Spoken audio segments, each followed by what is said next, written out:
PCOS.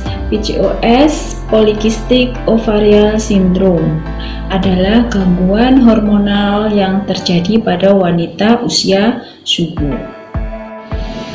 Penderita PCOS itu mengalami gangguan menstruasi di mana pada wanita mempunyai hormon androgen yang berlebih yang terjadi pada wanita. Hormon androgen yang terjadi pada penderita PCOS akan mengganggu ovarium atau indung telur, di mana memproduksi banyak kantong-kantong kecil yang berisi cairan. Akibatnya sel telur tidak berkembang secara sempurna dan gagal dilepas secara teratur.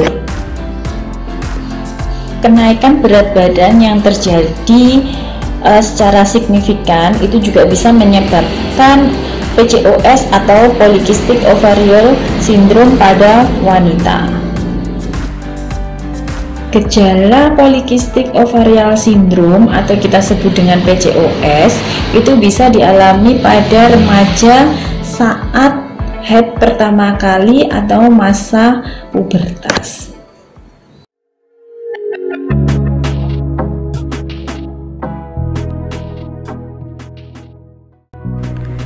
Saya adalah seorang istri, usia pernikahan saya telah menginjak 3 tahun dan saya menderita PCOS.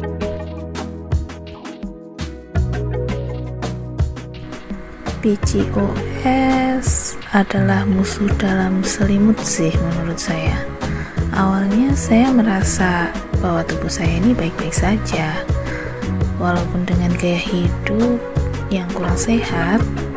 Setiap bulan saya tetap haid dan saya merasa saya tetap wanita normal yang nantinya kalau menikah akan segera hamil. Tetapi semua tidak seperti yang saya pikirkan.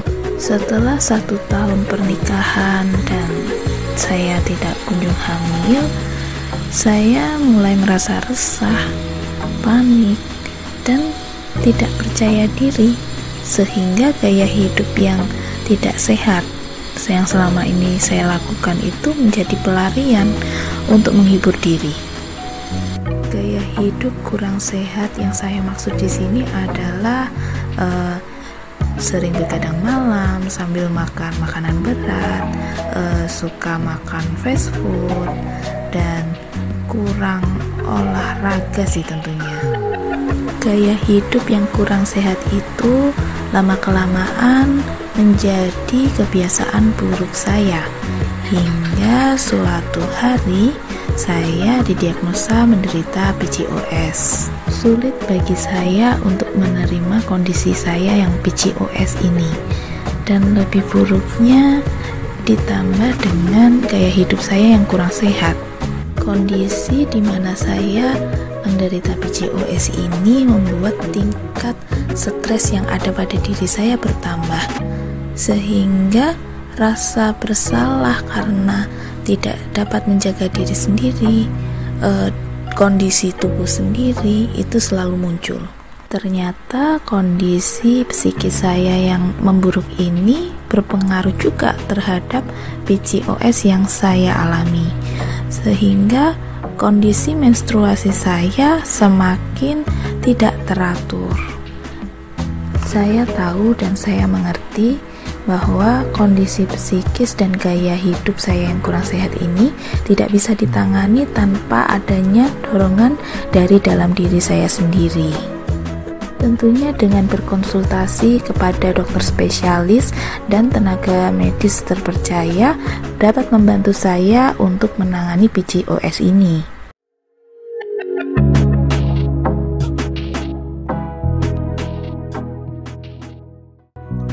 Assalamualaikum, selamat siang. Saya ibu dari satu anak, usia saya 28 tahun.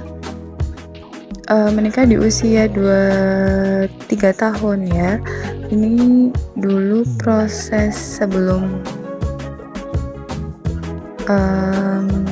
memiliki anak merupakan proses yang panjang menurut saya, dikarenakan saya ada permasalahan PCOS PCOS. PCOS itu karena dulu mungkin overweight dan belum mengenal ini ya, cuma haidnya memang waktu dulu tuh nggak teratur.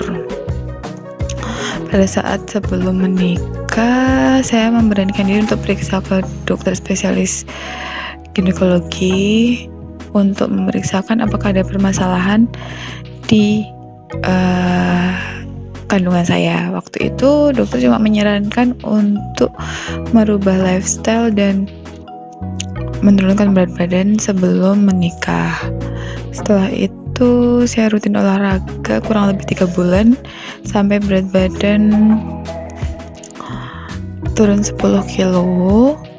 Dan waktu itu menikah ternyata belum positif. Akhirnya saya memberanikan diri untuk promil dengan suami dan diberikan stimulasi. Waktu itu obat dulu, setelah itu kontrol berikutnya baru diberi pemecah sel telur, tujuannya untuk memecah dan diberi jadwal hubungan biar dia bertemu ya, biar sel telur bertemu dengan sperma dan bisa hamil. Waktu itu alhamdulillahnya 1 kali promil saya sudah berhasil. Setelah itu ya haid saya mulai teratur, tidak pernah telat. Yang dulunya cuma 3 hari aja flek-flek aja, sekarang udah lancar seperti itu. Jadi untuk pejuang garis 2, semangat, jangan putus asa. Rezeki itu pasti ada, cuma tinggal nunggu aja kita, tapi jangan sampai tidak berusaha. Yang penting kalau menurut saya yaitu lifestyle dan menjaga berat badan agar tidak overweight atau obese. Terima kasih. Untuk penderita PCOS atau Polycystic Ovarian Syndrome, jangan khawatir. Kita bisa mendapatkan terapi atau pengobatan di dokter spesialis kandungan sehingga terjadi suatu kehamilan. Sekian, terima kasih.